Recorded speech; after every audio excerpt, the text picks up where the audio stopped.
Ce vendredi 24 mai était une journée brûlante, le soleil à son zénith, écrasant la ville de son implacable lumière. Pourtant, malgré la chaleur accablante, une foule endeuillée s'était rassemblée au palais présidentiel du Plateau pour rendre un dernier hommage à feu Henri Konan Bédié, ancien chef d'État ivoirien.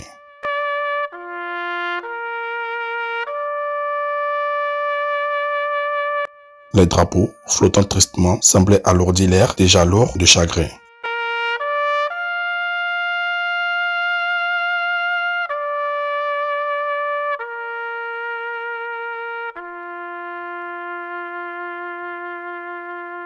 Les visages des dignitaires, vêtus pour la plupart de noir, étaient marqués par la douleur et la solennité de l'instant. Leurs regards, voilés de larmes contenues, reflétaient l'immense respect et l'affection qu'ils portaient à leur ancien leader.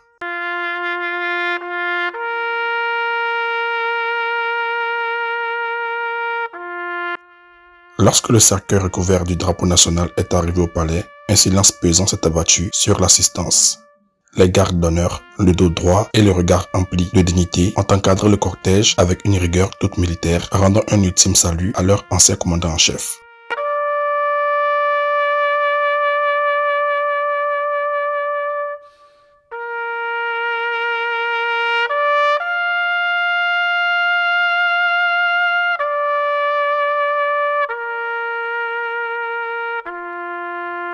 La famille éplorée, au premier rang, était pleine de chagrin, submergée par la douleur de la perte.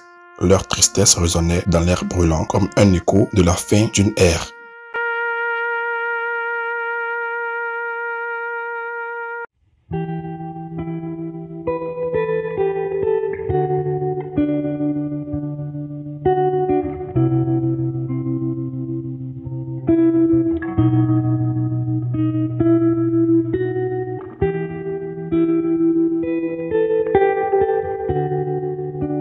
Des larmes ont coulé sur les visages, témoignant de l'immense affection et de la reconnaissance que le peuple portait à cet imminent homme d'État. Chacun savait que, désormais, un vide insurmontable se creusait dans la vie de la nation.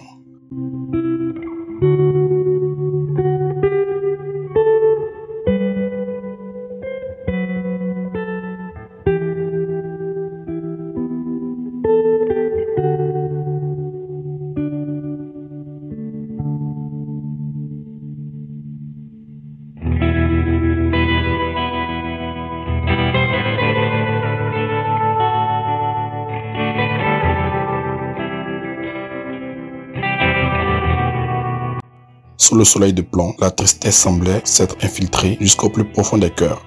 C'était la fin d'une époque, le départ d'un leader charismatique qui avait marqué l'histoire de son pays. Une page se tournait, laissant derrière elle un héritage et un souvenir indélébile.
Reposez en paix, président Bédié.